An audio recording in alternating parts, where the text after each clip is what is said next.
ભાવનગર શહેરના કાળિયાબીડ વિસ્તારમાં ભગવતી મહિલા સત્સંગ મંડળ દ્વારા મહાશિવપુરાણ કથાનું આયોજન કરવામાં આવ્યું છે। શિવ મહાપુરાણ કથાનું રસપાન પારસભાઈ શાસ્ત્રી કરાવી રહ્યા છે। ભાવનગર શહેરમાં 29 ઓગસ્ટથી લઈને 6 સપ્ટેમ્બર સુધી શિવ મહાપુરાણ કથાનું આયોજન કરાયું છે, જેમાં શિવ પ્રાગટ્ય, શિવ પૂજા, રુદ્રાક્ષ મહિમા, સતી પ્રાગટ્ય, શિવ વિવાહ, કાર્તિકે પ્રાગટ્ય, ગણપતિ પ્રાગટ્ય અને પાર્થિવ મહાપૂજા જેવા પ્રસંગોનું રસપાન કરાવવામાં આવનાર છે। આજે ભક્તિભાવ સાથે પોથીયાત્રા નીકળી હતી, જેમાં વિશાળ સંખ્યામાં ભાઈઓ બહેનો જોડાયા હતા અને વિવિધ માર્ગો પર ફરીને કાળિયાબીડ લેઉવા પટેલ જ્ઞાતિની વાડી ખાતે કથા મંડપ પર પહોંચી હતી।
देवादेव महादेव ना शिव महापुराण पारायण सरस मजाનું મારી માતાઓ અને બહેનો દ્વારા સરસ મજાનું આયોજન કરવામાં આવ્યું છે। ત્યારે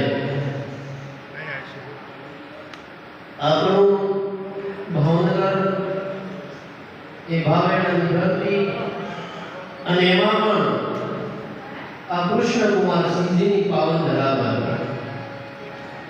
જ્યારે આપણે આવો સરસ મજાનો રાજા મળ્યો છે, એવા રાજાની આ ભૂમિકા ઉપર આ વાવેણાની ધરા ઉપર આપણું ભગવતી નગર અને ભગવતી સોસાયટી